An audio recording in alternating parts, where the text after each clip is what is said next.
Este programa narra cenas fortes sobre casos que envolvem extrema violência infantil, não sendo recomendado para pessoas sensíveis e menores de 18 anos.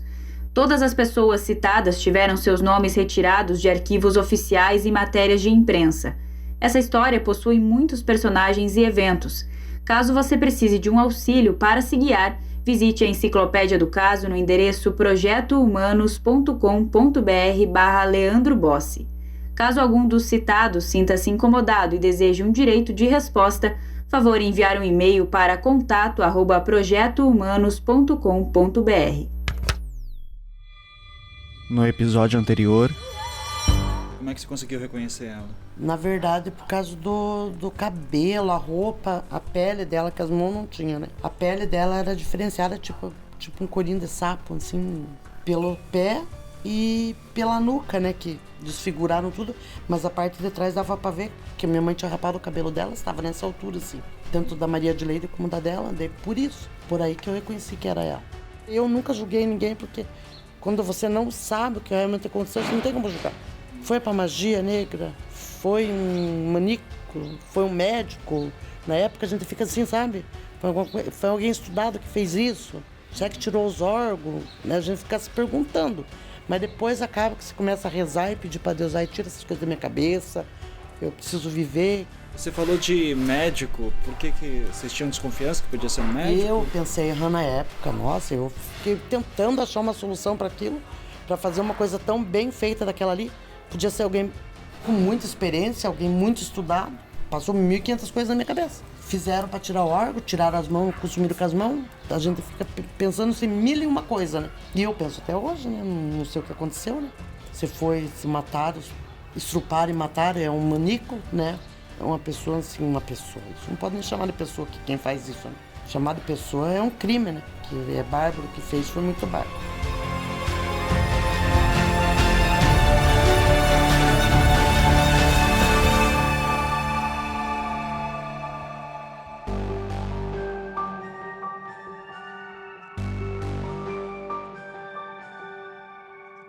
Eu sou Ivan Mizanzuki e este é o 5º episódio do caso Leandro Bossi, a 6ª temporada do Projeto Humanos.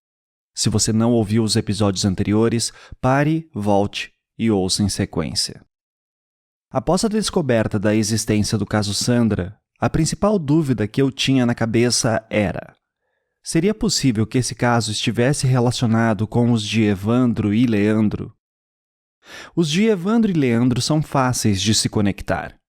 Apesar de que a ossada de Leandro era difícil de se extrair informações, vide o tempo que ficou naquele local, eles eram garotos parecidos, numa mesma cidade, que sumiram num período de tempo curto, e ambos os seus corpos foram encontrados no mesmo matagal.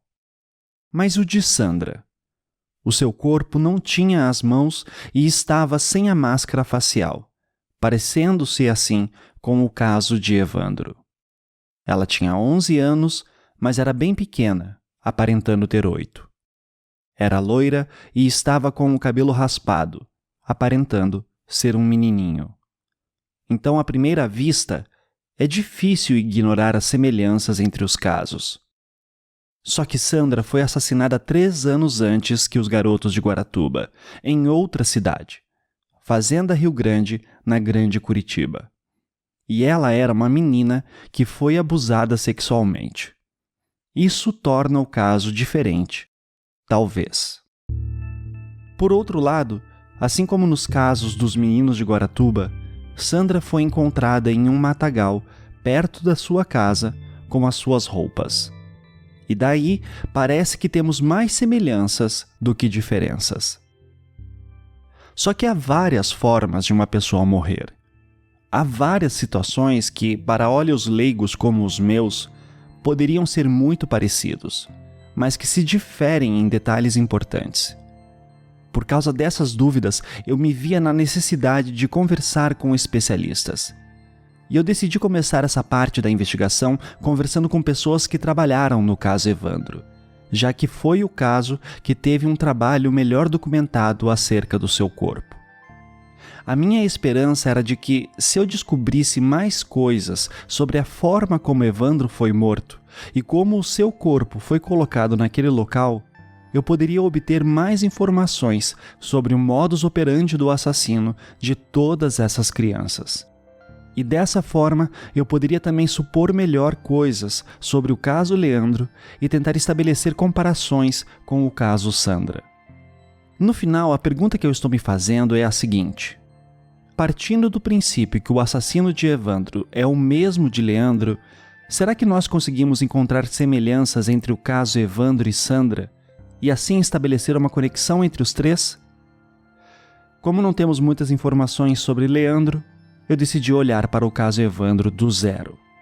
E nesse esforço, eu fui conversar com o perito de local, que foi ver o corpo de Evandro no dia que ele foi encontrado. Meu nome é Antônio Carlos Lipinski, eu tenho 62 anos e sou perito criminal aposentado, atualmente advogado. Eu já apresentei o Dr. Lipinski no episódio 5 do Prelúdio que antecedeu essa temporada. E lá eu contei sobre como que ele foi chamado para ir para Guaratuba. Recapitulando, ele havia entrado no plantão num sábado de manhã, 11 de abril de 92. Na época, toda a ocorrência que havia no litoral exigia que um perito de Curitiba fosse chamado do Instituto de Criminalística da capital para se deslocar até lá. Inicialmente, ele foi para Paranaguá para atender uma ocorrência envolvendo fuga de presos. Em seguida, foi chamado para Morretes, uma cidade próxima, para verificar um furto que havia ocorrido numa maternidade. E por fim, foi informado que um corpo havia sido encontrado em Guaratuba, e se deslocou para lá em seguida. O Dr. Lipinski nunca deu nenhuma entrevista sobre o caso, mas ele foi o perito que foi ao local do corpo. Naquela época, geralmente, 2 peritos assinavam o laudo. O segundo perito que assinou o laudo de local foi o Dr. Arthur Conrado Drischel, que já é falecido. O Dr. Drischel nunca viu o corpo de Evandro no local. Apenas o viu quando este já estava no IML de Curitiba no dia seguinte ao corpo ter sido encontrado. Ainda assim, o Dr. Drischel acabou sendo uma importante testemunha de defesa dos acusados de Guaratuba, pois ele colocava dúvidas sobre o corpo de Evandro. Eu já vou adiantar aqui e lembrar que eu já tratei desse assunto extensamente na temporada do caso Evandro, e eu não vou entrar nele mais. Eu estou aqui tratando de fatos, e os fatos são que, apesar de todos os problemas que o corpo de Evandro passou na cadeia de custódia da época, o seu exame de DNA feito em 92 confirmou a sua identidade. Mas relembrar tudo isso é importante porque o Dr. Drischel, o perito que nunca foi ao local, deu muitas entrevistas. Ele falou com advogados de defesa, deu depoimentos do júri, ou seja, ele acabou sendo contaminado com todo o sensacionalismo em torno do caso Evandro. Diferente do Dr. Lipinski que, como eu já falei, nunca deu nenhuma entrevista. Justamente para não se deixar levar por nenhum lado. Nem acusação, nem defesa. Esse envolvimento do Dr. Conrado Drischel incomodava o Dr. Lipinski já naquela época. E aí que eu divergia do Arthur. Porque o Arthur, ele fazia umas reuniões lá com uma advogada lá, não lembro o nome agora dela. Como é que é? Isabel... Isabel Mota. Tá, sim. Essa daí. Isabelle Kruger. A doutora Isabel Kugler Mendes foi uma advogada que, desde a época das prisões dos acusados em Guaratuba, sempre lutou para comprovar que eram inocentes e que tinham sido torturados. Isso. Sim. Aí era com ela, e às vezes ela vinha com mais alguém, e daí ficavam conversando lá na sessão, eu já não vou participar. Isso porque... depois das prisões já, né? Isso já bem depois das prisões. Eu lembro que isso durou assim, alguns meses. Eles se reuniam, conversavam e tal. Sim. A questão é, veja só, eu não posso me envolver nem com a defesa, nem com a acusação. Porque o trabalho técnico foi feito. Eu posso esclarecer alguma coisa para eles, agora não tem lógica eu ficar toda hora conversando. Pode ser isso, pode ser aquilo, não sei o quê. Por quê? Porque você não pode, nesse momento, o Estado se manifestando sobre uma prova que ele produziu. Então, o que eu digo? Não, eu vou ser isento. Se vocês quiserem saber alguma coisa, você requer lá, o delegado vai me mandar, eu vou responder. Sim. Então, quanto a isso, não tem problema, eu respondo com a maior, mas de uma forma que eu vou responder para a defesa e para a acusação. Volta para o inquérito. Vocês têm que... A coisa tem que estar em sintonia. Claro. A partir do momento que eu começo a responder para um e ocultar de outro, não é função minha fazer isso.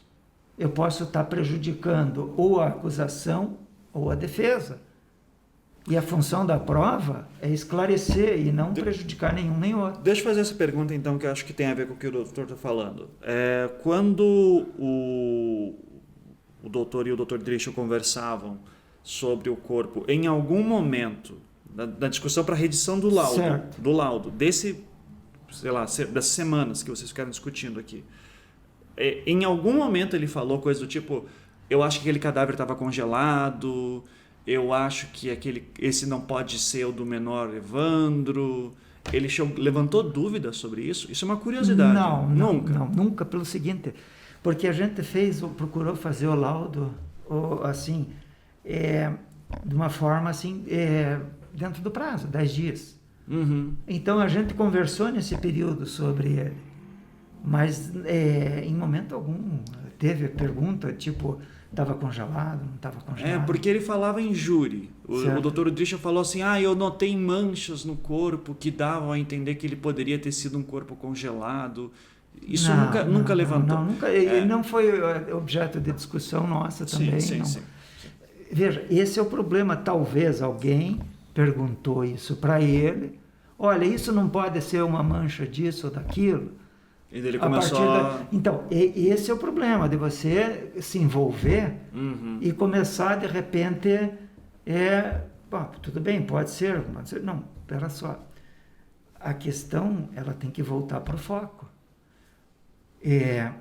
O perito, ele não é legista. Ele vai descrever as lesões externas. Entendeu? Coloração da pele, você até pode descrever, olha, pode, achei lá uma mancha. Só que tem um detalhe, esse corpo ficou no meio ambiente. Então, essa mancha podia ser até sujeira. Porque quando chega lá no IML, eles lavam o corpo, salvo casos onde você depende de exame de distância de tiro, que daí você precisa verificar aquela impregnação de pólvora na pele, aquela coisa toda, você não lava. Mas num caso desse, o corpo ia ser lavado. Até por conta das aderências que tinha, aquilo grudou. Veja, garoou, choveu no dia anterior, no dia que houve o encontro, eu devo ter atendido ele ali por volta de 2 horas da tarde. Estava quente, mas veja, era outono, é que nem, vamos pegar ontem, amanheceu o dia, acho que estava 14 graus. Na hora do almoço, estava 28, gente. Entende?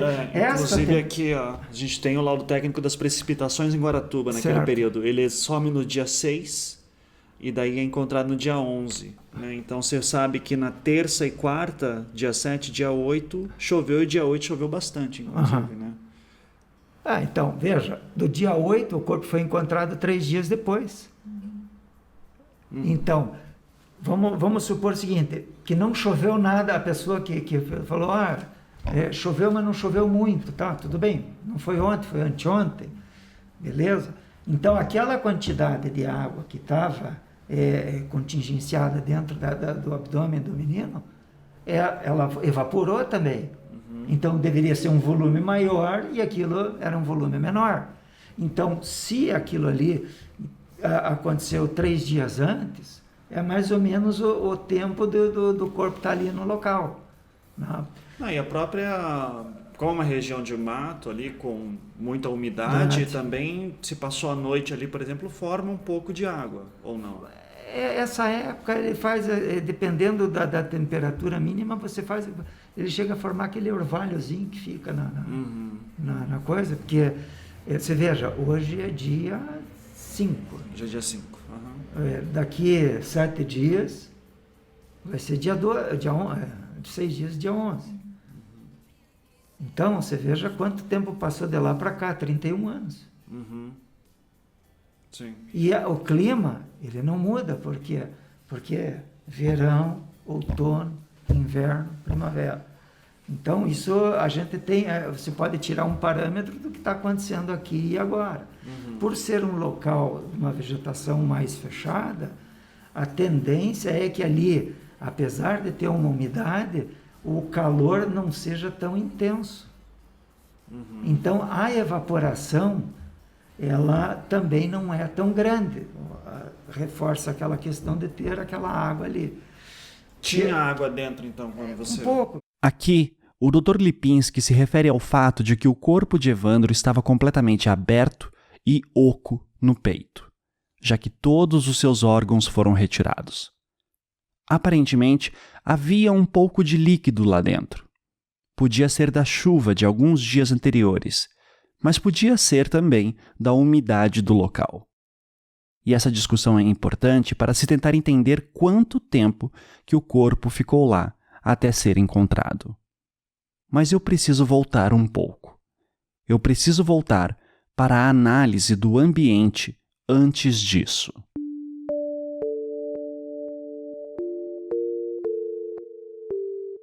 Primeiro, temos que pensar em termos da época. Em 1992, as fotos eram todas analógicas, o que significa que o Dr. Lipinski usava uma máquina fotográfica com filme. Ele já havia feito 2 perícias anteriores, em Paranaguá e Morretes, e o Instituto de Criminalística não tinha muitos rolos de filme para fornecer para os seus peritos. Ou seja, naquela altura do dia, ele já estava sem filme fotográfico. Ele então acabou pegando um rolo de filme de um fotógrafo da prefeitura de Guaratuba e, com isso, produziu uma série de fotos, algo que era incomum para a época. Nos arquivos do processo do caso Evandro, temos uma série de fotos do local, e isso sempre me chamou a atenção. Esse não era o procedimento padrão. As fotos eram as fotos da continuidade do filme, porque quando você faz, eu faço assim.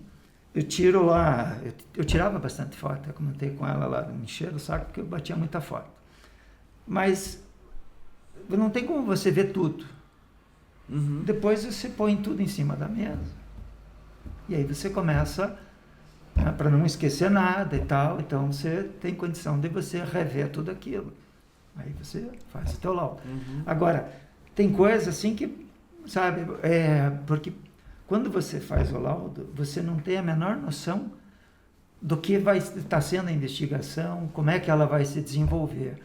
Então, eu coloco o que eu acho que era necessário. Normalmente, naqueles casos, naquela época, no Instituto, a regra era trabalhar com 4 fotos. Uma do local, digamos, uma da casa e 2 do corpo. Era mais ou menos isso. Eu ali extrapolei o negócio e fiz o máximo. Essa fala do Dr. Lipinski é importante porque nos dá uma perspectiva dos limites da época. Hoje em dia, com câmeras digitais, são tiradas centenas de fotos de um local de crime. Mas na época, houve a sorte do Dr. Lipinski ter conseguido um rolo de um fotógrafo de Guaratuba só para usar naquele caso. Para se colocar em perspectiva, do laudo de local do caso da Sandrinha, temos apenas 3 fotos do local.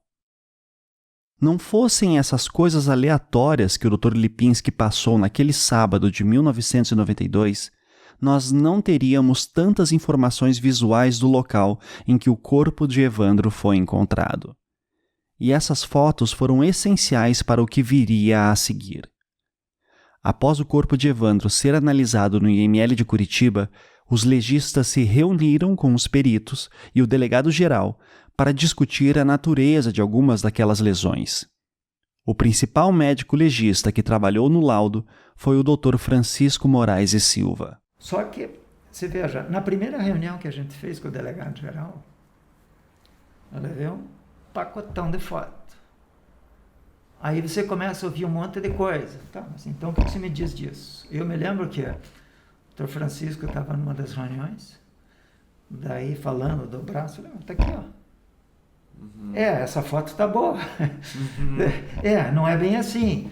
Então... Porque tinha discussão se era ação animal ou humana. Exatamente. Né? A tal da lesão de saca-bocado. Lesão de saca-bocado é um tipo de lesão feita por animais que se alimentam de carne em putrefação, como ratos, por exemplo. Eles mordem e rasgam parte da carne, deixando essa lesão bem característica. Eu vou entrar nessa discussão mais adiante, mas por aqui já basta dizer que houve uma intensa discussão entre os legistas e os peritos se a ausência das mãos de Evandro poderiam ser de ação animal, humana ou uma mistura das duas coisas. É o tipo da coisa assim que, como eu não tinha colocado todas elas naquele momento no laudo, mas o laudo já tinha ido, eu tinha os negativos, se precisasse. Ia revelar mais foto e assim por diante. Podia ampliar, podia fazer o que quiser. Mas a quantidade, ela era bem acima da média. Então eu não tive problema com relação a isso. E as fotos, até por sorte, todas elas, assim, de uma qualidade que dá para você ver exatamente. Porque às vezes eu via alguns colegas que batiam a foto meio, saía tremido, saía meio desfocado. Eu digo, pô, mas tenta fazer melhor, eu dizia assim, né? Porra, se especializa um pouco no troço, é tão fácil, ó, você regula a velocidade, aqui o diafragma e tal, é tão fácil de fazer. Não, deixa, tá bom. Cada um faz o seu, eu nunca dei palpite no laudo dos outros e tal. A gente sempre fazia assim, eu, por regra, desde o começo, fiz assim, eu fazia o meu laudo, eu tinha a minha convicção, mas eu sentava ali o Arthur, até porque era assim um cara assim mais dedicado e coisa, eu gostava de trabalhar com ele, porque ele tinha uma paciência de Jó. Então, às vezes alguma coisa que você não sabia, ele te explicava, daí que você entendia, então, sorte, tinha isso, tinha aquilo, e a coisa fluía. Tinham outros que já eram assim mais seco, era difícil você trabalhar com o cara, porque o cara não tinha paciência de explicar nada. Né? Então a coisa acabava não tendo o mesmo rendimento e a mesma aquele objetivo que você tinha para um laudo. Né? Sim. Então essa parceria com ele foi para mim, eu aprendi muito com ele. Outra coisa importante para entendermos o trabalho da época: a região daquele matagal era muito, muito grande. Até hoje é. Após encontrarem o corpo de Evandro, eles fizeram uma busca num raio de cerca de 50 metros. Encontraram algumas coisas, tipo calças velhas, sacos, nada que chamasse muita atenção. Ainda assim, todos esses materiais foram levados para análise no Laboratório de Química do Instituto de Criminalística. Em nenhum desses itens foi achado nada de relevante. Mas eu estou explicando isso por causa de uma coisa. É bem provável que quando o corpo de Evandro foi encontrado, o corpo de Leandro já estivesse lá. Mas a sua ossada só foi encontrada em março de 93, quase um ano após o corpo de Evandro ser achado. A ossada de Leandro estava num local de mata bem mais fechada, enquanto que o corpo de Evandro estava num local que havia um caminho já semi-aberto, uma picada na mata, como se diz. Foi por causa disso que alguns lenhadores que passavam pela região conseguiram ver os urubus que sobrevoavam a área onde o corpo foi achado e chamaram a polícia logo em seguida. A ossada de Leandro foi encontrada a uma distância estimada entre 200 a 400 metros do local do corpo de Evandro. A perinecroscopia é o exame ao redor do cadáver. Então, o que é o ao redor? Você estabelece um perímetro. 5 metros, 10 metros, 50 metros e assim vai. Como a gente trabalhou, era a rua, o mato, não era o mato ali, era o mato, dali para diante era tudo mato. Não tinha campo de futebol, não tinha nada. Eles tinham recém-aberto aquela rua. Não tinha casa, não tinha nada. Provavelmente por isso que o cara escolheu aquilo ali. Né? E tinha o corpo ali. A gente andou ao redor ali E uma coisa que te chama a atenção quando você faz uma progressão no mato é galho quebrado, é alguma coisa que você acha e assim por diante. E a gente andou, fez ao redor e não achou tipo assim, aqui já teve uma trilha, aqui alguém já passou. Não tinha. Então, você vai entrando um pouco, vai aumentando. Eu acredito que tanto eu quanto os outros devem ter trabalhado assim, mais ou menos alguma coisa em torno de... Porque até a rua, se eu não me engano, dava acho que uns 20 e poucos metros. Tá, deixa eu colocar numa outra situação então. 1992, é encontrado um corpo num matagal como aquele que foi encontrado. Seria comum para a época fazer uma busca num raio de 400 metros? Não. Muito grande, né? Muito grande.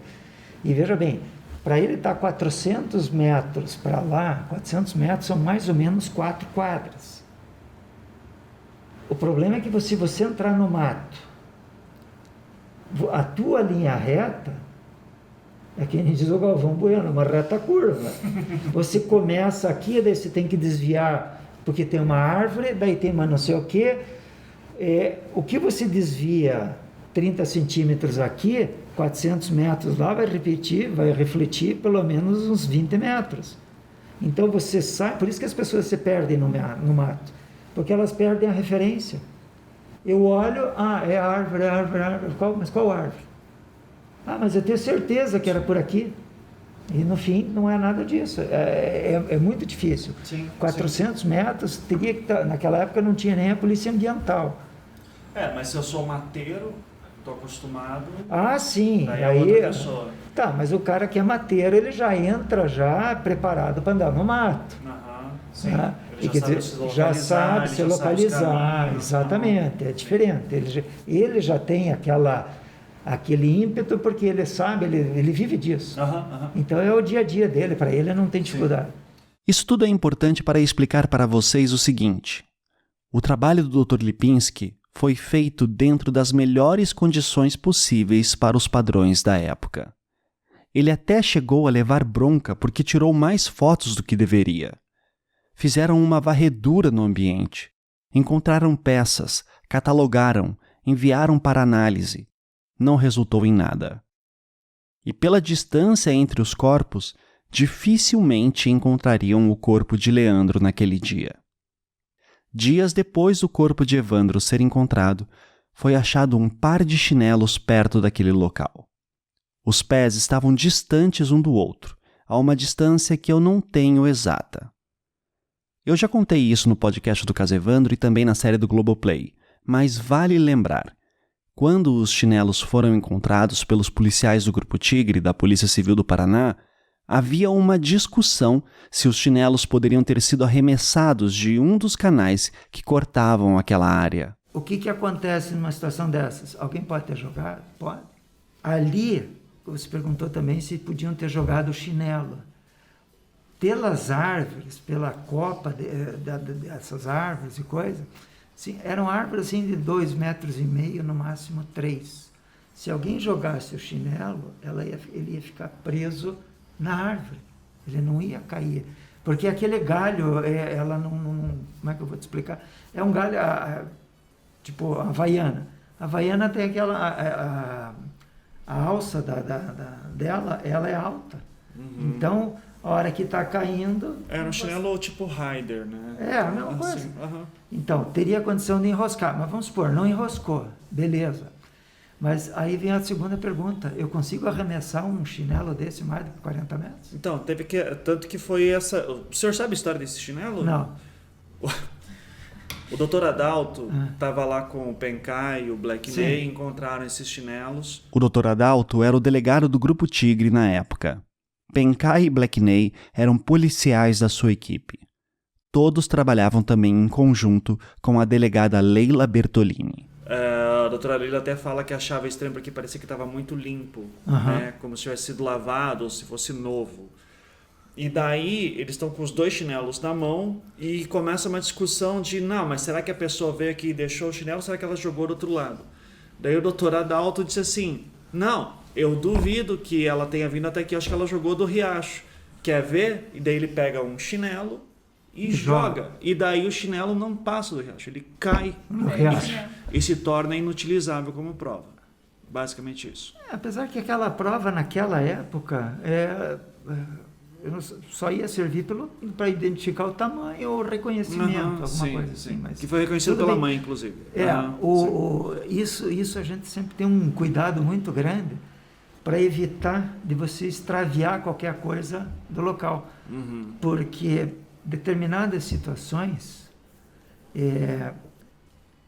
elas não tem como você reverter. Eu estava vendo agora, outro dia, um colega aí, advogando, me perguntou e me mostrou uma foto do que foi apreendido. Pegaram todas as roupas e misturaram tudo junto. Eu falei, olha, isso aí cria uma situação, porque pode acontecer a transposição. Eu posso fazer exame de DNA na roupa. Só que aqui, o que estava aqui pode ter passado para cá. Sim. Sabe? Então, a pergunta vai ser qual a confiabilidade que vai ter isso aí. Exato. Entende? Então, responsabilidade. Essa história do chinelo sempre foi contada, inclusive por mim, como mais um ato de irresponsabilidade das autoridades policiais da época. Mas, novamente, essa perspectiva do Dr. Lipinski é importante. Em 92, o que daria para se fazer com aquele chinelo? Apesar disso, sim, eu continuo achando que foi irresponsável. As provas precisavam ser melhor guardadas e armazenadas, até pensando em tecnologias futuras. Mas enfim, isso já passou. Junto com os chinelos, outra coisa importante da cena era a discussão da chave da casa de Evandro, que foi encontrada perto de seu corpo. Além da roupa que usava, essa chave foi mais um objeto que foi utilizado num primeiro momento para que a família já tivesse noção de que aquele corpo poderia ser realmente do menino Evandro. A doutora Leila Bertolini, delegada do Grupo Tigre, contou um pouco sobre essa chave no depoimento que ela prestou em júri no ano de 2004. Nessa parte do seu relato, ela respondia às perguntas do advogado de defesa Haroldo César Natter, que também lhe questionava sobre os chinelos. Quando a senhora anunciou que procuraria os chinelos, né, que o garoto Evandro portava, né, quando desapareceu, é verdade dizer que logo após essa comunicação pública através da imprensa, esses chinelos apareceram como se não tivessem nunca sido usados, como se tivessem sido novos, inclusive sem nenhuma deformidade? É verdade. A senhora estranhou esse fato de os chinelos que aparecerem na região onde foi encontrado o cadáver, né, que provavelmente estariam expostos ali às intempéries, né, por cerca de 4 dias, estarem naquele estado tão conservado? Eu até estranhei a gente achar os chinelos, que era mato, e nós achamos os 2 chinelos. Relativamente como se tivessem sido colocados naquele dia. Como se tivessem sido colocados naquele dia. Relativamente às chaves da casa, né, as chaves que Evandro portava ao desaparecer, a senhora estranhou também essas chaves terem sido encontradas próximas ao cadáver? Sendo que ele não tinha, segundo os laudos, né, as mãos, como é que iria levar aquelas chaves? Pareceu que essas provas foram plantadas lá para induzir as investigações? Com certeza. Essa chave ela foi colocada ali para identificar o cadáver. Porque, na verdade, o cadáver foi encontrado em determinado local e para chegar nesse local havia um carreiro, já o mato amassado. Sim. E nesse carreiro, o único lugar que se precisava olhar para o chão é onde tinha um tronco, um pedaço de madeira atravessado. Sim. Então, para a gente trocar o passo, você tinha que olhar para o chão, senão você ia sem olhar. E a chave estava ali. Só que essa chave nunca foi apreendida. As histórias da época dão conta de que alguém da cena, provavelmente algum policial militar que cuidava do isolamento, deve ter pegado essa chave e entregado diretamente para a família. Eu sempre achei isso um absurdo, pois a chave, sendo de metal, poderia conter alguma impressão digital, e isso seria mais um descaso da cena toda. Por isso, eu aproveitei a oportunidade para perguntar sobre ela para o Dr. Lipinski. Quando o doutor chegou lá, não tinha mais a chave, né, da casa do Evandro. Alguém falou da chave, mas assim, no local eu não me recordo da chave. Que o corpo foi encontrado de manhã. Daí a história que parece é que chegou algum PM lá, se duvidar o sargento Schultz, que é um cara que trabalhava lá, pegou a chave e entregou para o pai. Olha, eu só passei aquelas orientações, não deixa ninguém entrar, eu sei, esses detalhes. A gente só pergunta, tem alguma coisa para relatar? Não. Se o doutor tivesse chegado lá e encontrado a chave, qual seria o procedimento daquela época para uma chave encontrada? Para uma chave, anexaria no laudo. Mas desde o início, você pega uma luva, pinça naquela época ou não? Naquela época... Veja, esse era um grande problema, porque luva a gente começou a ter aqui no Instituto em 2010. Nós estamos falando de 1992.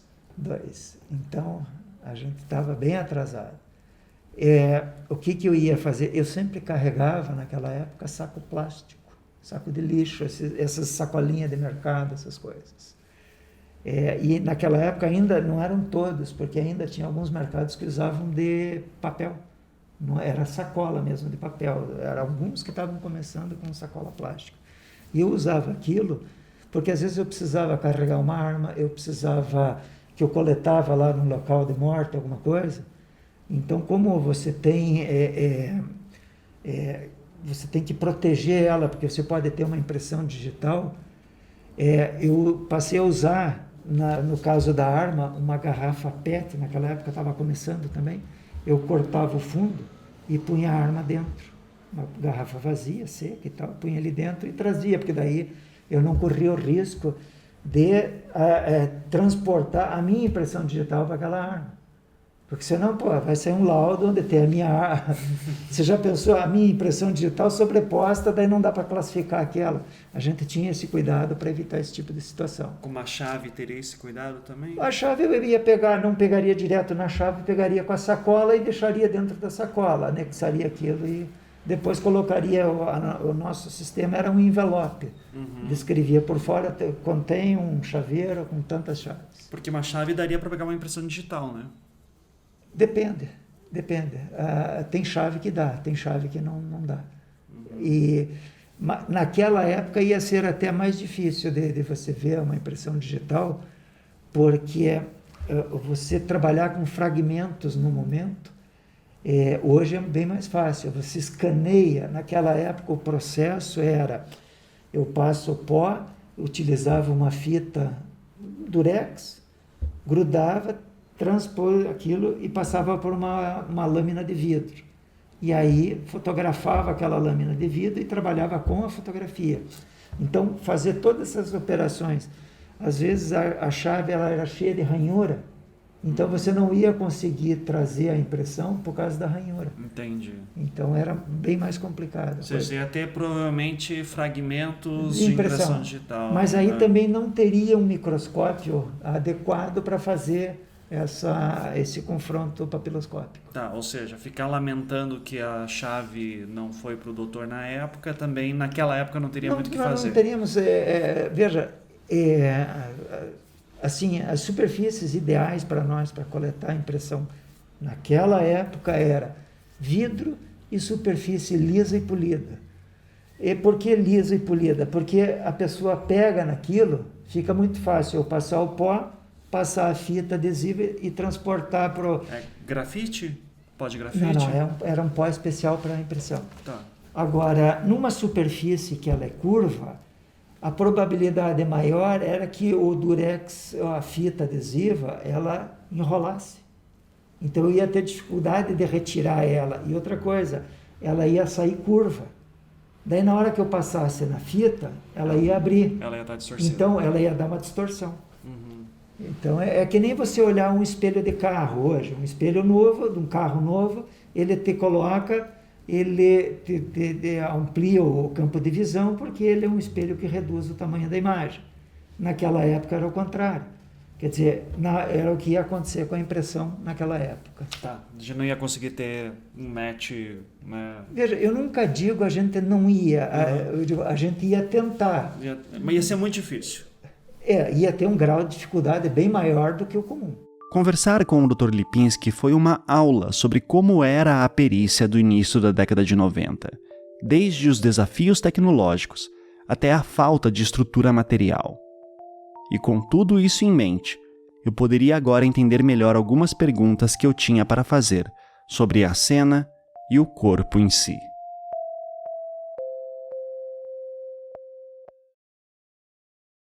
Me parece que era um loteamento que eles estavam fazendo lá na época, mas ainda estavam começando pelas ruas, estava assim bem na fase inicial, porque não tinham casas próximas, não tinha assim nada maior, assim, um ponto de referência, né? Tanto que a gente precisou que eles nos levassem até lá. Tá, então o senhor está na viatura, chega lá, eu imagino que o policial que está te acompanhando fala, estamos chegando. E daí vocês... Não, eles encostaram. Encostaram? Isso. Entraram de carro na picada ou não? Não dava para entrar de carro. Então parou na rua. E nós descemos, fomos a pé. Você estava no lado do passageiro. Passageiro, isso. Na frente. Isso. Desce do carro e só segue reto, então. Você não dá a praticamente volta no não. carro, né? Não, eu saio direto. Sai direto Isso. e vai. Ou seja, vocês estão na Avenida das Araucárias, é do lado direito. Isso. Tá certo. Entrou lá. Daí agora eu quero que você tente narrar pra gente o que você viu, como é que foi o caminho, a primeira coisa que você já começou a notar, todas as suas impressões, o que você está vendo? Veja, a primeira coisa que me chamou a atenção foi tentar evitar que mais gente viesse atrás, porque a imprensa estava toda lá esperando e não que você não quer, você está impedindo o trabalho deles em absoluto, mas ali naquele momento era muito importante determinar se mais gente tinha passado ali, porque como era mato, é importante você saber se aquilo ali era um local de passagem, se era um local que era muito pouco utilizado, poucas pessoas. Agora, se entrasse todo mundo, ia pisotear tudo, qualquer evidência que eventualmente a gente pudesse encontrar, ia se perder no local. Então, eu me lembro que eu ainda pedi para o pessoal ficar. Eu me lembro que veio um rapaz de uma emissora, não me lembro qual, atrás ainda, e foi me filmando até a hora que eu entrei no mato. Em seguida, ali já tinha um policial militar, um pouquinho mais adiante já tinha outro, e daí nós já estávamos ali no corpo. Então, você olha o corpo, descreve para mim, o que você viu? De primeira vez, bateu o olho. Me chamou a atenção até, porque, veja, ao longo do meu trabalho eu tive a oportunidade de atender alguns casos que envolviam criança. Quando é com adulto, ele não choca tanto a gente quando é com criança. E assim, no que eu olhei assim, me deu assim, me gelou. Meu Deus do céu, quem que é capaz de uma brutalidade dessas com uma criança? O primeiro pensamento, porque vamos supor, a pessoa matou, mas matou, cortou, retirou, arrancou as mãos e os pés, isso e aquilo, quer dizer, todas as possíveis formas de identificação. Havia uma preocupação muito grande do autor ou dos autores de que não fosse possível a identificação daquela criança. Essa foi a primeira coisa que a gente observa no local. Passou pela cabeça isso? Sim, assim, sim. Tirou, se assim, o corpo está desfigurado, está sem as mãos. Exatamente. Não estão querendo que identifique. Exatamente. Tá. Essa é uma hipótese que sempre circulou em torno do caso Evandro, especialmente no seu início, de que o seu assassino teria feito aquelas mutilações com o intuito de impedir o seu reconhecimento. Essa hipótese voltará a ser discutida aqui em algum outro episódio, mas eu já adianto que ela não faz muito sentido. Primeiro porque, se você quisesse se desfazer de um corpo em Guaratuba para que ele nunca mais fosse encontrado, há lugares melhores. O próprio mar, por exemplo, ou algum rio. Segundo, aquele matagal não era muito longe da casa de Evandro, e ele estava com a bermuda que utilizava no dia que desapareceu, assim como também havia a sua chave perto do corpo. Ou seja, tudo nos leva a crer que essas mutilações foram feitas com outro propósito. Mas enfim, por ora, vale dizer que esse foi o primeiro pensamento que passou pela cabeça do Dr. Lipinski, de que alguém teria feito tudo aquilo para impedir a sua identificação. Aí você dá uma olhada geral. Olha ali, opa, já tem uma calça. Mas o teu foco principal é primeiro fotografar o corpo. Então, eu tenho que... Tinha gente em volta? Tinha. Daí os 2 policiais militares estavam ali. Tinha mais um fotógrafo da prefeitura. Acho que tinha umas 4, 5 pessoas. O doutor lembra o nome desse fotógrafo? Não lembro. Tá. Não lembro. E acredito que, olha, em torno de umas 5 pessoas, né? Não mais que isso, naquele momento. O antes disso é que na rua lá, quando a gente entrou, que eu desci da viatura, tinha bastante gente. Então, eu não sei se essas pessoas também não tiveram lá, porque a vegetação ao redor do corpo, ela estava bem pisada ali, alguns trechos. Então, muita gente deve ter andado. Muita gente, com certeza, porque alguém achou, fala para mais alguém, daqui a pouco o cara já avisa, daqui a pouco já vem todo mundo. É impressionante, sabe?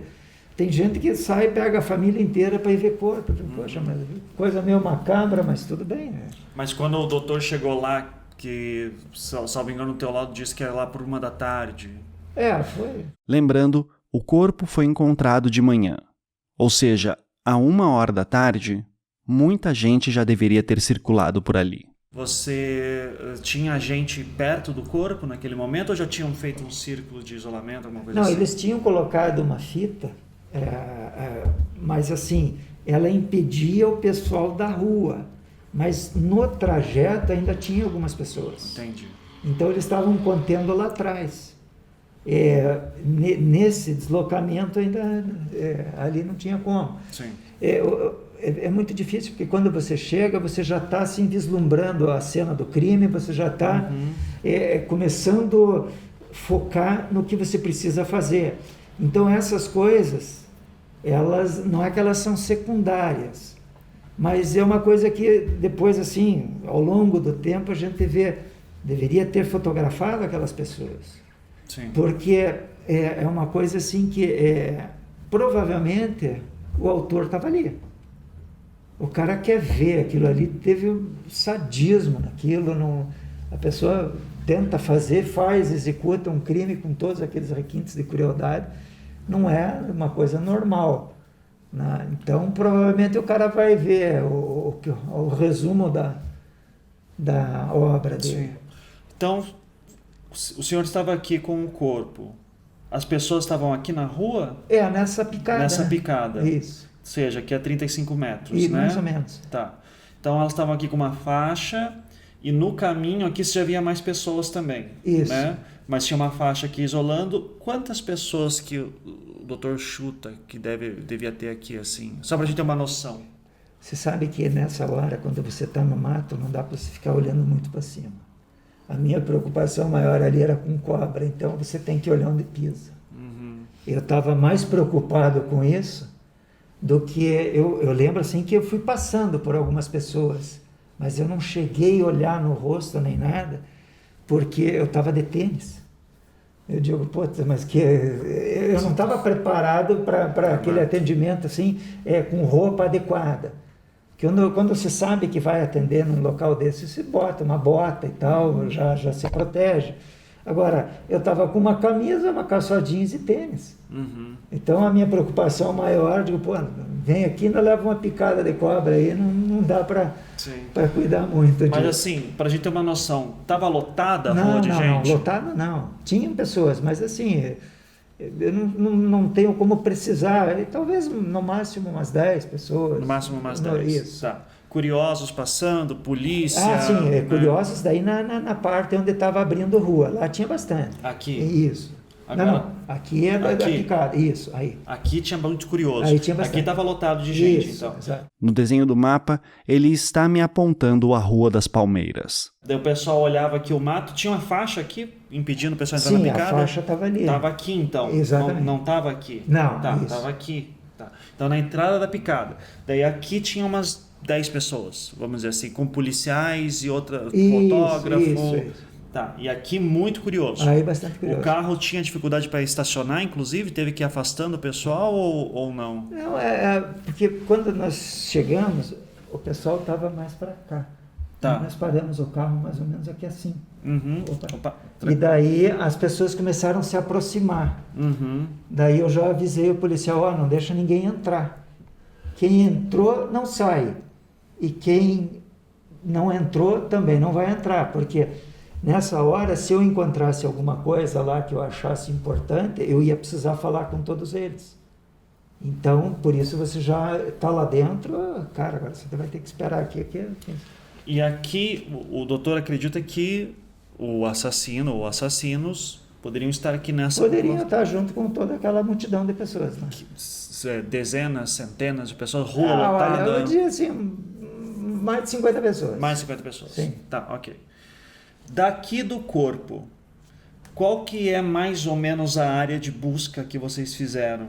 A gente pegou do rio para cá mais ou menos aí em torno de uns 50, 60 metros que a gente foi fazendo ao redor do corpo. Isso. Ao redor do corpo. Isso. Tá. Então pega o corpo, um raio de 50 metros, mais ou menos. Isso, em todas as direções. Todas as direções. Inclusive passando por uma outra início de picada aqui em cima. Ou... mas você veja, porque era tudo mato. É tudo mato, não tudo tem mato. como você ver confrontação, porque não tinha nada de divisório. Claro. Agora, é uma coisa estranha, porque quando você está fazendo uma progressão no mato, não é, você olha ali, ali tem uma coisa ali. No mato, você olha, é tudo igual. Tudo igual. Então, você vai tentando ver se tem um galho quebrado, se alguém passou por ali. O nosso objetivo era entender se a pessoa entrou e saiu pelo mesmo lugar, ou ela entrou por um lugar e saiu por outro. Porque nesse deslocamento, o que pode acontecer? Você pode enroscar uma roupa, rasgar uma roupa, você encontra lá um fragmento de uma camisa. Aí você vai lá, quem é o suspeito? É o fulano. Você vai lá, faz uma busca, encontra lá o fragmento daquela roupa. Não quer dizer que ele seja o autor. Mas que ele teve lá. Mas que ele teve lá. E vai ter que explicar o que ele estava fazendo lá. Agora, e se essa roupa, vamos supor que ele carregou esse corpo e ficou com aderência de sangue na roupa. Então, às vezes você vai buscar uma informação e consegue outra. Então, assim, naquele primeiro momento, eu imaginei isso, porque impressão digital não ia encontrar. O que eu poderia encontrar ali que me auxiliasse? Praticamente nada, porque o normal seria uma passagem. A única coisa seria alguma coisa que a pessoa tenha perdido ao longo dessa passagem.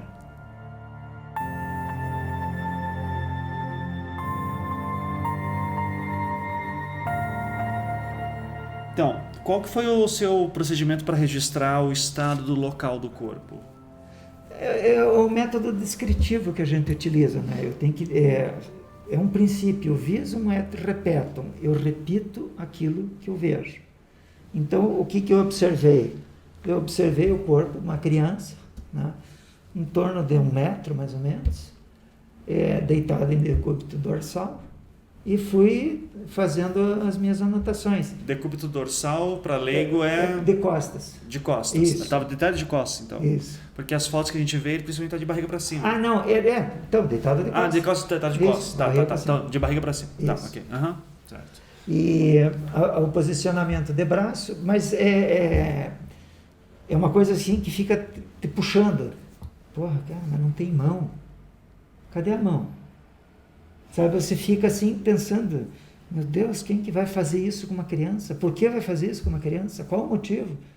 Então você começa, a hora que tua cabeça começa a formular milhares de hipóteses. Por que isso? Por que aquilo? Por que isso? Meu Deus, como é que pode isso? Como é que pode aquilo? E tal. Aí você baixa um pouco a adrenalina, porque é uma coisa que a princípio choca qualquer um que visse aquela cena. Aí devagarinho você vai vendo e tal. Nós fomos posicionando, você me perguntou com relação à costela, ela parece que não tem do lado direito, mas ela tem, mas o problema é que eu fiquei numa posição para não precisar, eu não queria mexer no corpo ainda. Aqui vale uma explicação. As costelas de Evandro estavam cerradas, e esse é um detalhe importante para se ter em mente. Eu sabia que as costelas esquerdas dele estavam cortadas, mas sempre foi uma discussão a forma como elas estavam. As costelas do lado esquerdo faziam uma espécie de V. Nas mais altas, seguiam uma linha de corte para baixo e, de repente, essa linha de corte subia, como se alguém tivesse cortado ou cerrado em 2 ângulos diferentes. Ou seja, começou de um lado, foi até um ponto e trocou de posição para cortar as costelas restantes. Só que pelo ângulo da foto, não dava para ver se as costelas do lado direito também estavam cortadas. E é aí que o Dr. Lipinski me explicou que elas estavam sim, mas não tinham aquele declive que existia do lado esquerdo. Elas estavam cortadas de forma mais reta. Então eu fiquei numa posição para pegar aquela costela do lado esquerdo, que eu teria condição também de observar a do lado direito. Mas, como você vai olhar ela mais ou menos nessa posição aqui assim, de frente, ela dá a impressão que é pequena. Não, ela voltando a posição, depois ela numa outra posição, que daí ele já estava mais ou menos um pouquinho de lado. Mas eu precisava que aquela foto das costelas do lado esquerdo foram muito importantes, porque ela consegue assim me dar uma série de informações. Primeiro, qual foi o instrumento utilizado para cortar? Então foi uma serra pequena, pode ser uma serrinha de pão, alguma coisa assim. Foi cortado num golpe só? Não, vários, não, ela foi serrado, parou. Você conseguia ver a ranhura? Eu conseguia ver as ranhuras e tal. A mesma coisa a gente observa naquelas cartilagens que tem no pulso do menino. Ali já foi cortado com uma faca, você vê o gume entalhado na cartilagem. Então a mesma coisa, ampliando aquela foto, você consegue observar tudo aquilo. Então ali foi facão, por exemplo? Eu não diria facão, uma faca bem afiada. Foi num golpe só ou foi cortando?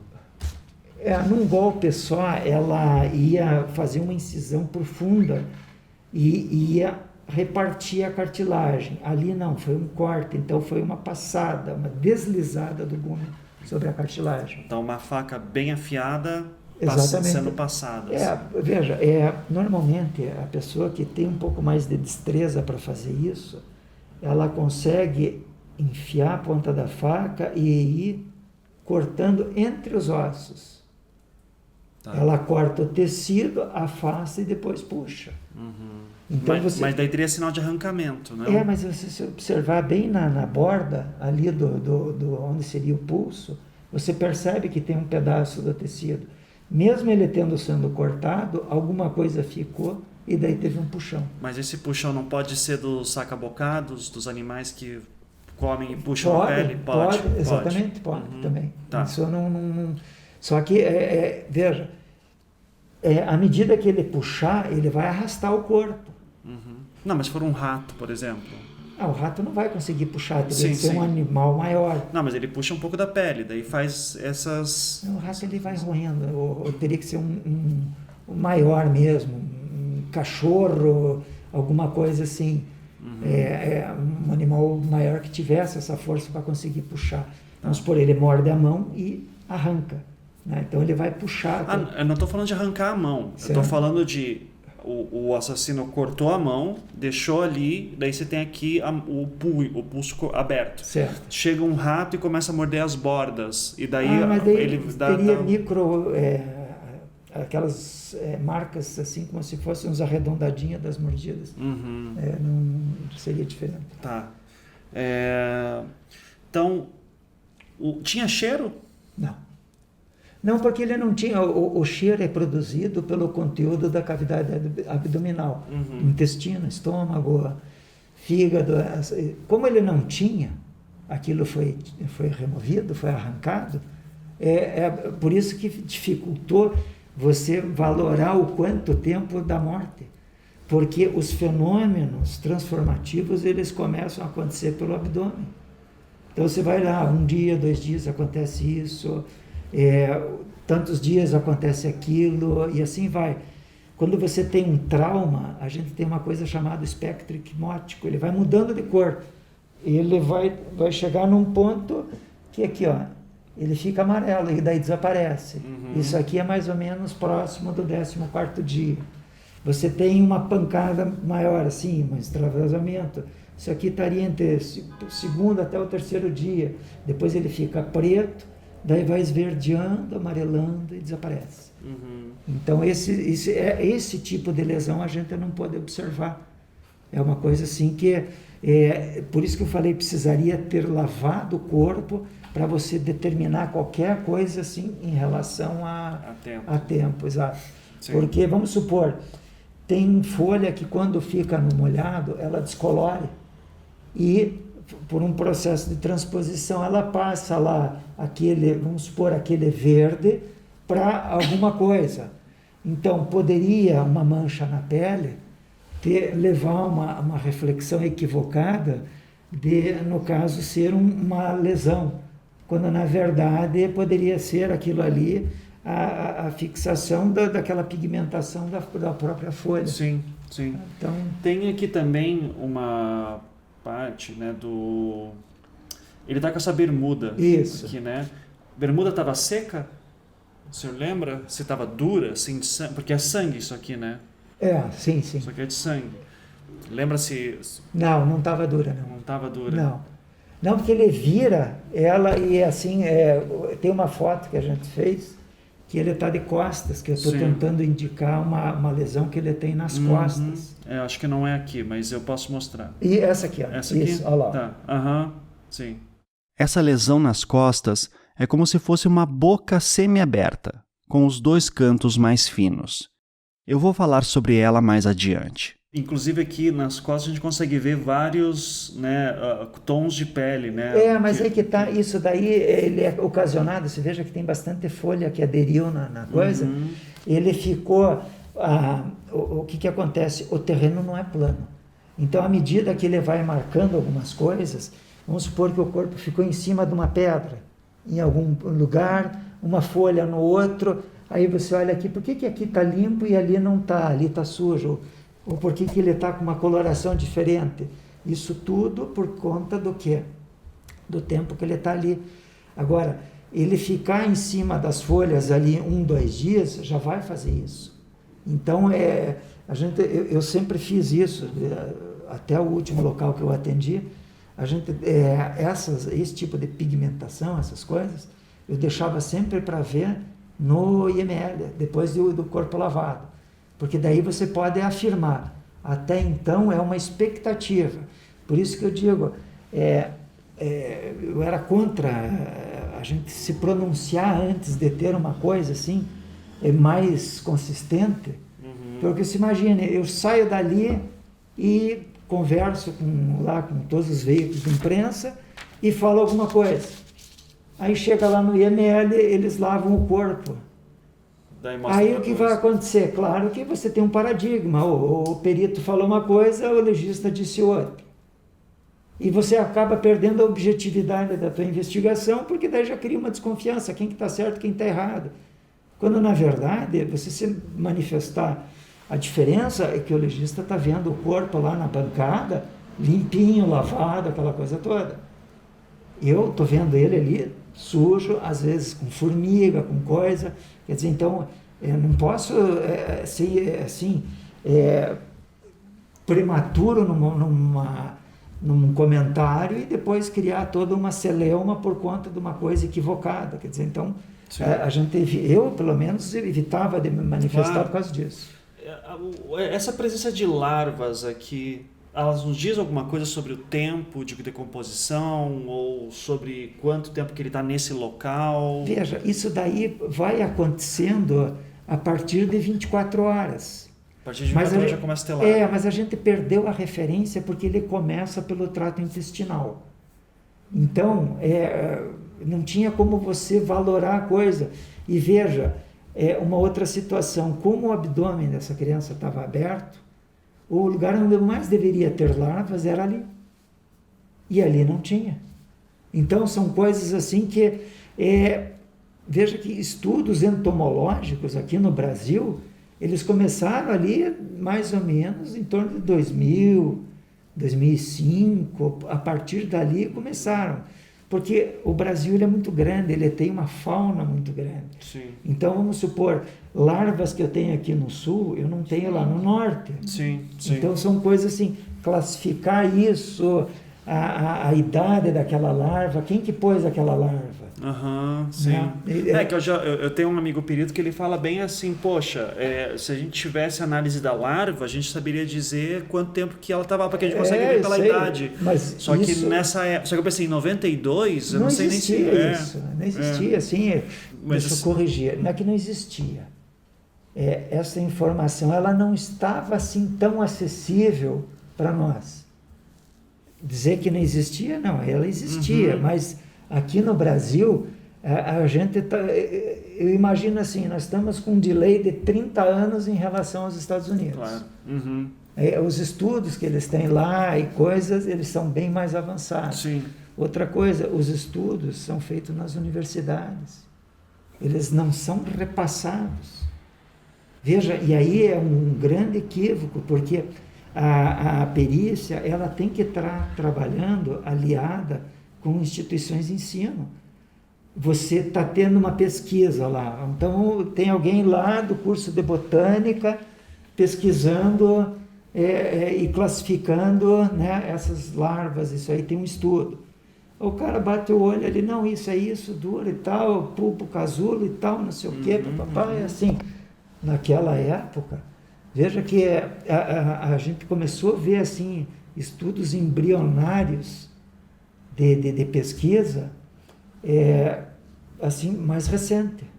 Então tá, realmente aqui dentro da cavidade não tem nenhuma larva. larva. Não tem larva, exato. Mas já aqui ao redor a gente vê algumas, né?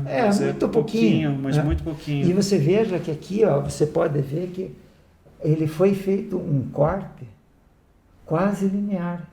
Dá a impressão que utilizaram uma faca muito afiada, um bisturi, alguma coisa, e o corte ele não é daqui, ele estava mais para cá. Como esse corpo ficou ao ar livre e lá durante o dia era quente, ele desidrata e a pele encolhe.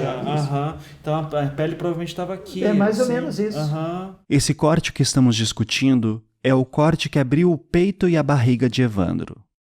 Ele é como se fosse um corte único, contínuo, que pode ter começado na base do pescoço e circulado por todo o seu peito e barriga, como se estivesse tirando uma tampa.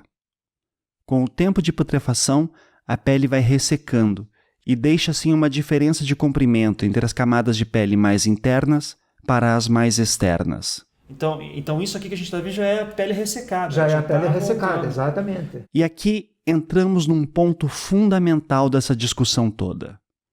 Quanto tempo que o corpo de Evandro estava lá? Ele sumiu numa segunda-feira. O corpo foi encontrado no sábado. É consenso geral de que ele não foi morto naquele local, pois o lugar não condizia com um local de morte. Ao mesmo tempo, é difícil estipular o dia exato em que ele foi morto, pois estava em avançado estado de putrefação.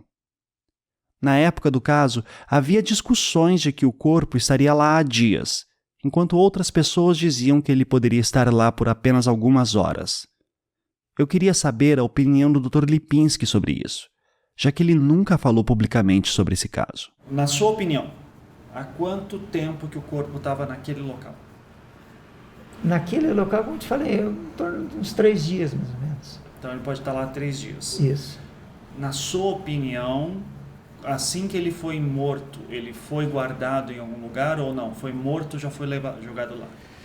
Olha, eu vou falar uma coisa que eu nunca falei para ninguém. Aquilo ali, para mim, foi assim. Alguém pensou assim, putz, fizemos. E agora? Eu não vou mexer com isso. Agora você que se vire com isso. e deve ter começado um jogo de empurra. Para daí acontecer, alguém chegar, não, deixa que eu levo. E levou. Tá. É a minha opinião. Porque, veja só, aquela pessoa que tem a frieza de fazer a coisa, para ela só não vai fazer completo se ela não tiver os meios. Agora, se ele não foi ali, eu tenho que partir da premissa que pode ter acontecido em qualquer lugar do mundo. E foi levado para lá. Em qualquer lugar do mundo, eu vou precisar de um meio de transporte, porque eu não posso sair na rua carregando um corpo. Então, ele provavelmente pôs isso ou num carro, ou numa carroça. Naquela época tinha carroça lá em Guaratuba. Muito. Então... Ainda mais que é uma região de mateiro, de pessoal que tira lenha. Exatamente. Então o pessoal vai com carroça direto para lá. Então, coloca uma lona em cima, veja bem, pá, desce, joga o corpo, volta. Não tem nada a ver com isso. E vai embora. Para mim foi isso que aconteceu. Sim.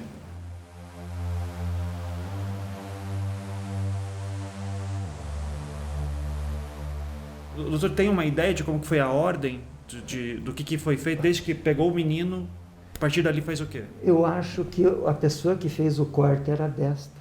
Era destro. Destro pela posição do serrilhamento nas costelas. Uhum. Ele vai. Não, mas desde o início, como é que ele mata o menino primeiro? Aquela foto, veja que tá, aquela que ele tá, que você me mostrou short por trás. Aqui, ó. Aqui. Isso.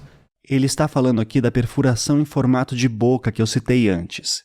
Ela está bem atrás das costas de Evandro, do lado esquerdo da costela.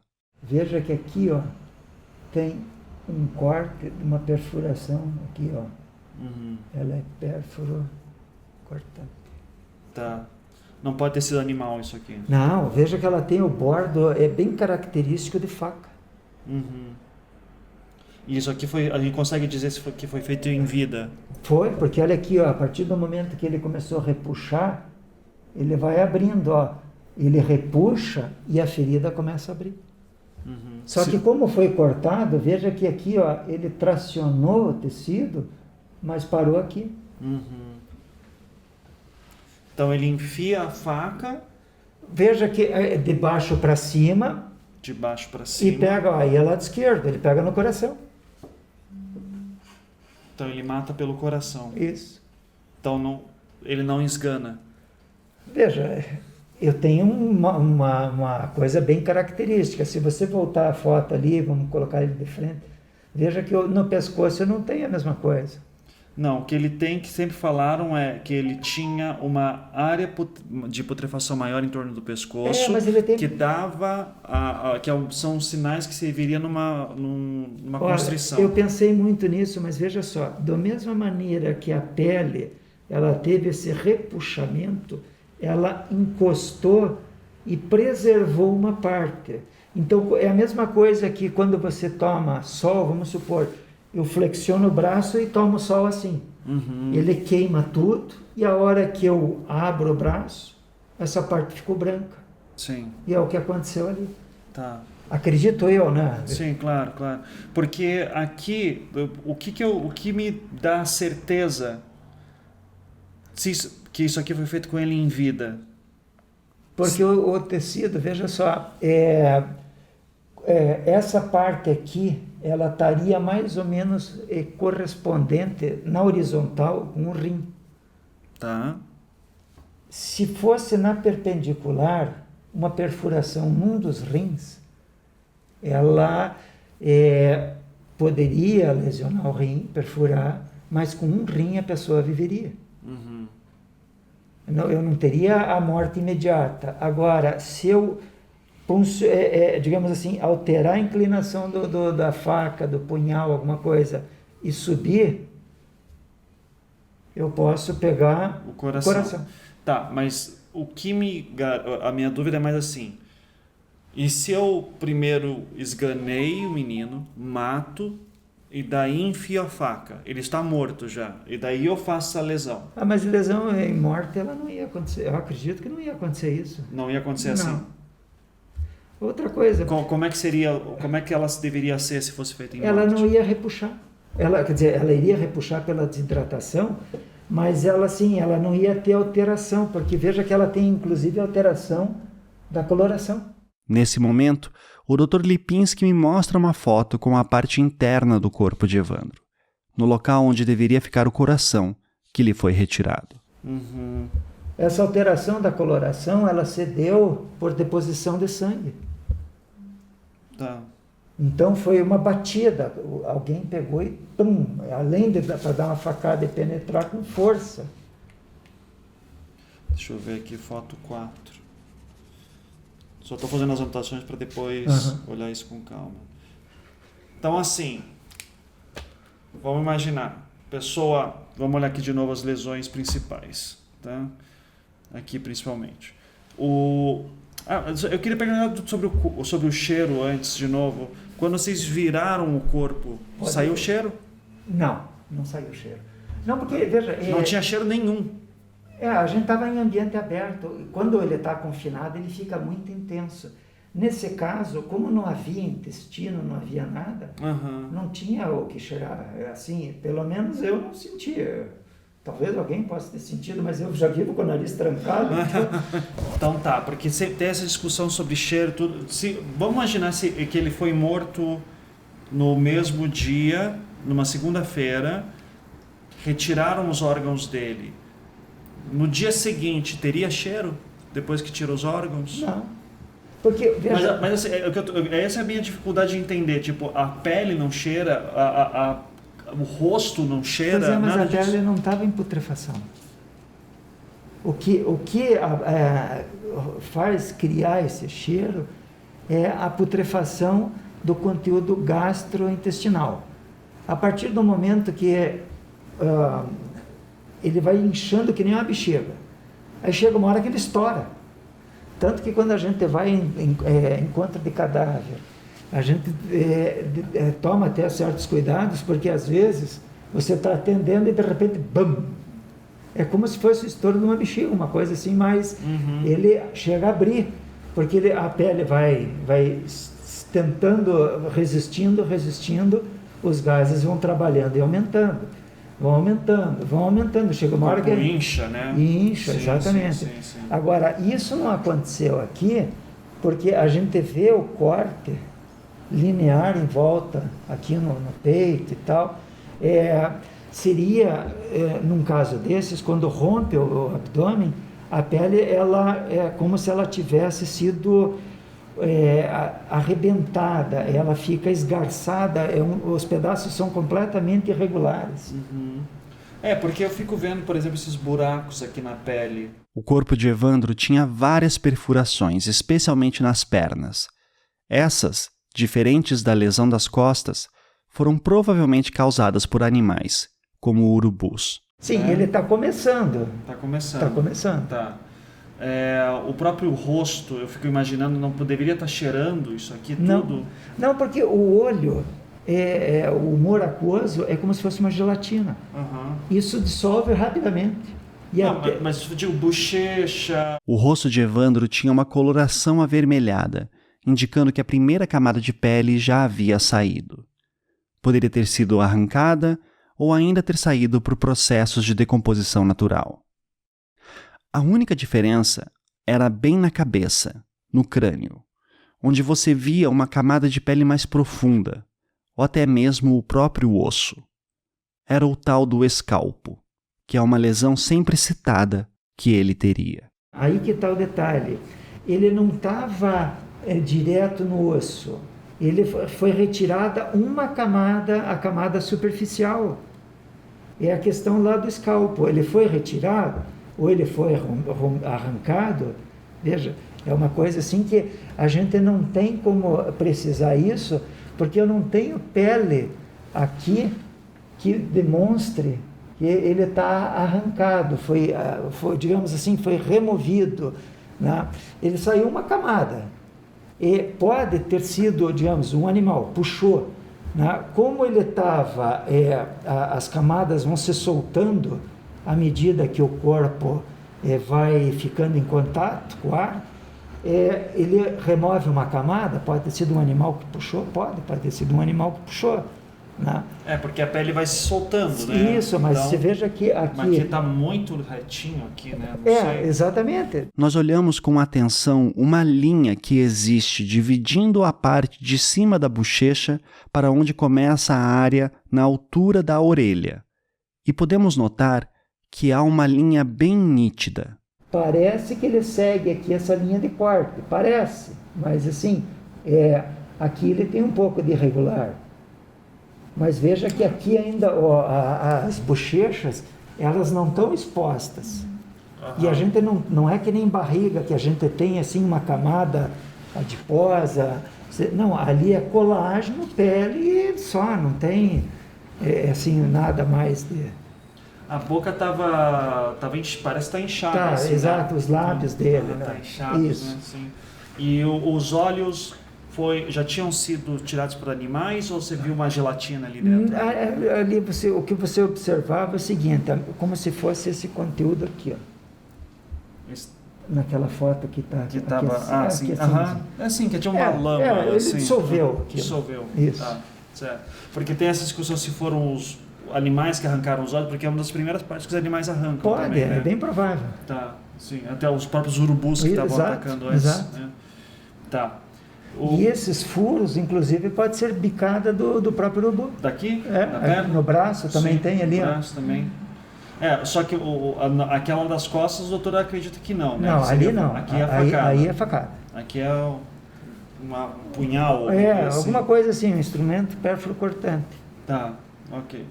E até, lesão característica de ferida contusa encontrada na região posterior esquerda do tórax. Então, podendo ser notada também a putrefação que o corpo apresentava.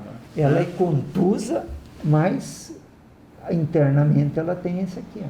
Neste ponto, o Dr. Lipinski mostra para mim novamente a parte interna do corpo, onde ficaria o coração. E lá é possível ver uma mancha mais escurecida, como se tivesse sangrado. Tá. Então, foi, digamos assim, na hora que ele levou o golpe, foi com bastante força. Alguém chegou e entrou com vontade ali, que era para fazer com que, vamos supor, eu não me recordo da estatura dele. 1 metro e pouquinho, né? Então uma faca aí de 30 centímetros estaria aqui, ó. Aqui, ó, já no coração. Sim. A lâmina não precisa ser muito grande.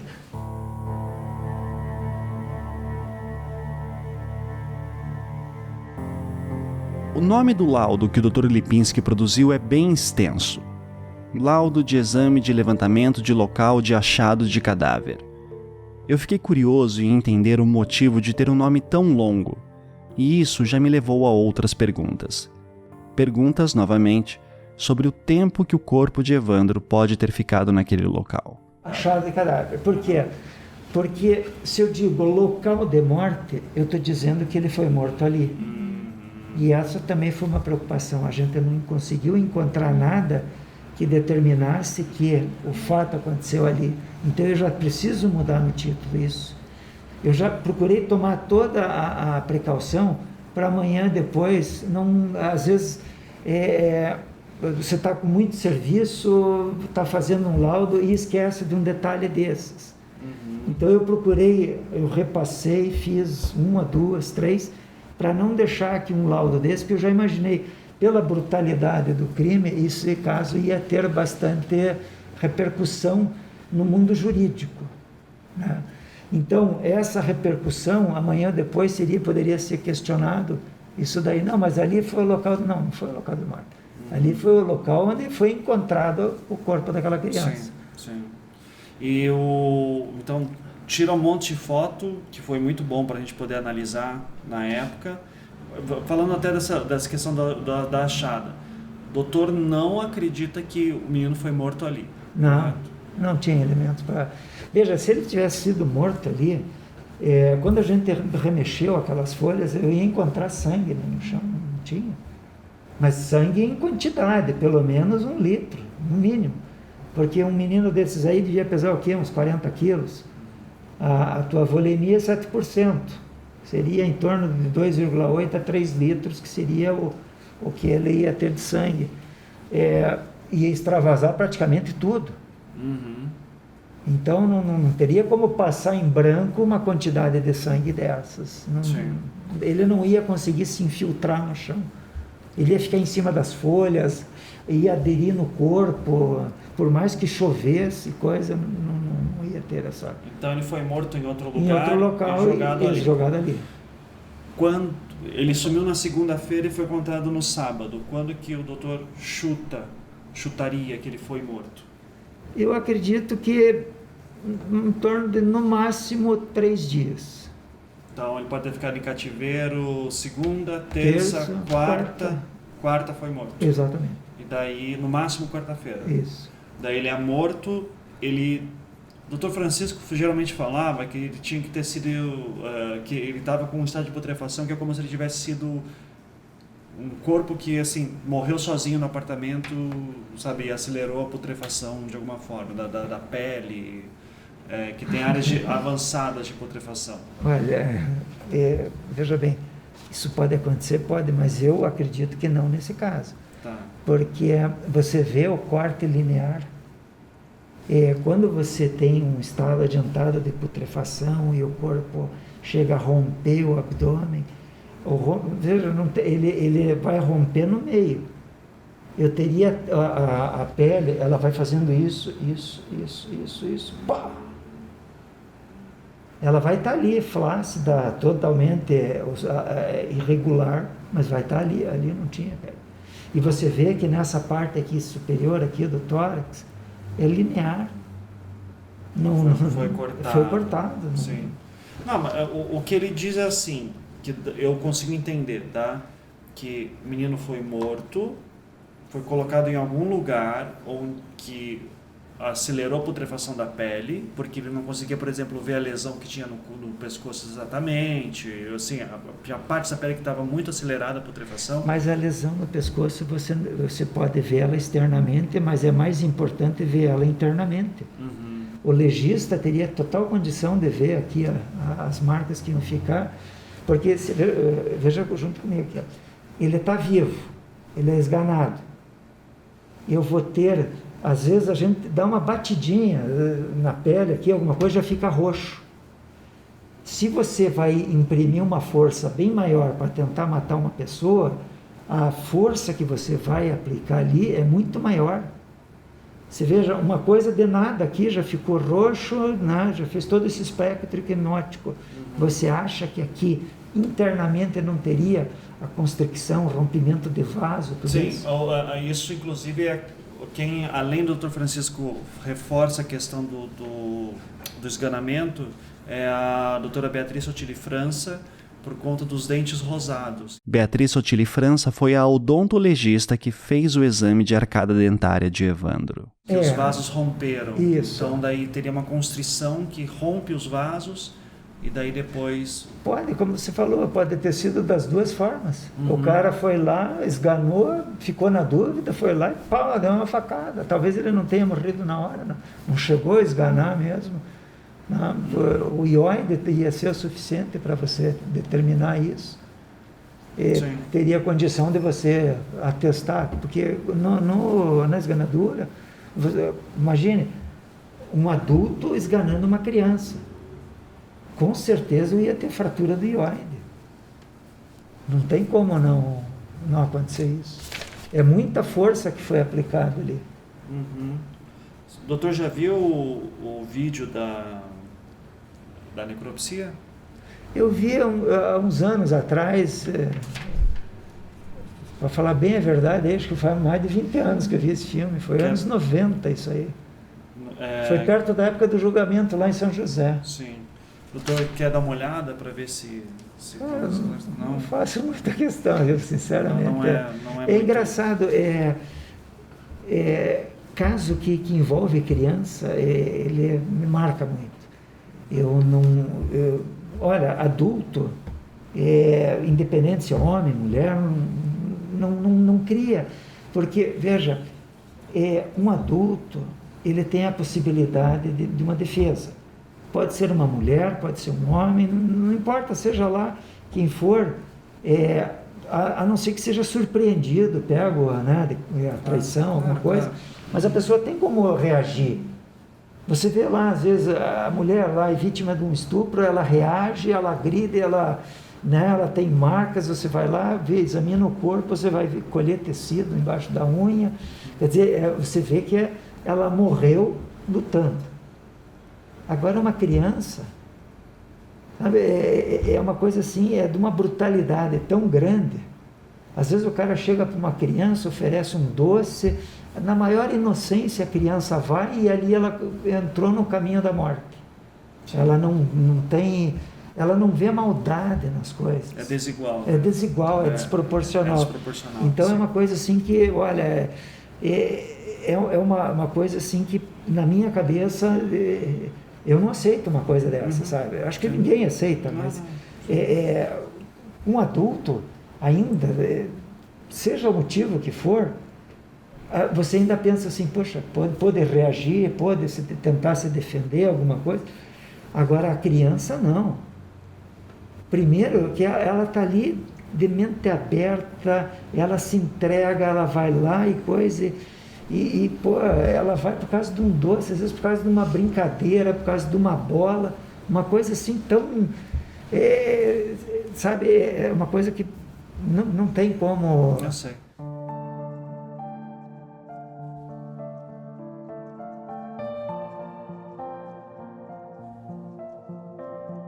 A conversa com o Dr. Lipinski foi muito esclarecedora para entender melhor não só as dificuldades técnicas que seu trabalho exigia na época, mas também para entender detalhes do caso que tinham me passado batidos.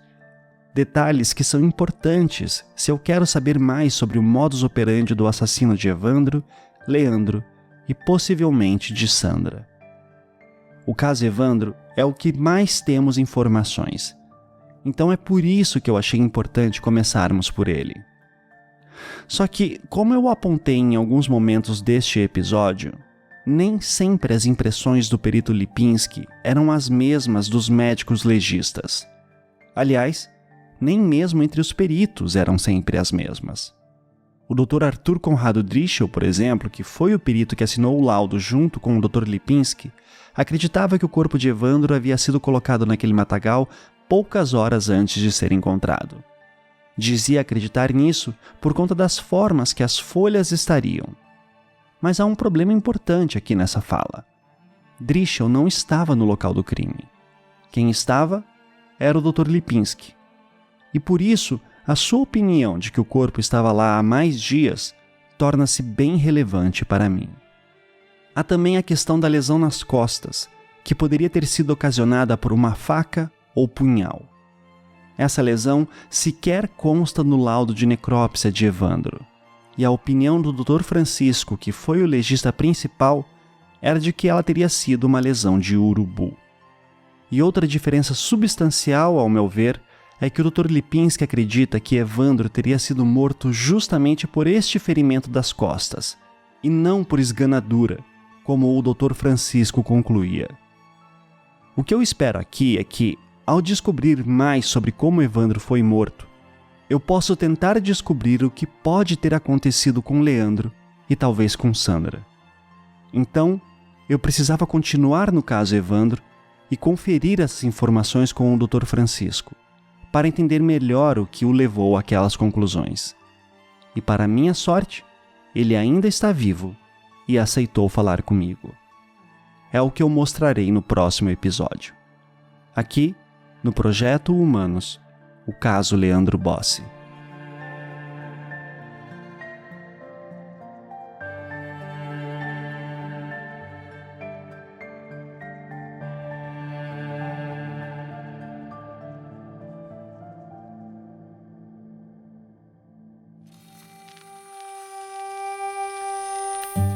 Projeto Humanos é um podcast em formato storytelling criado e produzido por mim, Ivan Mizanzuki. Esta temporada é um podcast Globoplay produzido pelo Estúdio 42 e com a colaboração de várias pessoas. Aqui vão os nomes de algumas delas. Roteiro, narração e direção por mim, Ivan Mizanzuki. Pesquisa e apuração, Natália Filipim. A edição ficou por conta de Luan Alencar, da Maremoto Podcasts. Trilha sonora composta por Felipe Aires. Marina Sequinel é a responsável pelas decoupagens, transcrições e produção da enciclopédia sobre o caso. A professora e pesquisadora Elisa Cruz, que também é defensora pública, foi a responsável por auxiliar na catalogação dos autos de processos e também tirar dúvidas legais. Breno Antunes, Mavi Brusamolim e Raíssa Micheluzzi auxiliaram nas pesquisas por matérias em jornais impressos. Aniele Casagrande resolveu todos os inúmeros pepinos no site projetohumanos.com.br, que eu recomendo que você visite para ter acesso a mais informações. A arte da temporada foi produzida pela equipe de arte do Globoplay. Diretor-geral de produtos digitais e canais pagos, Eric Bretas. Até a próxima.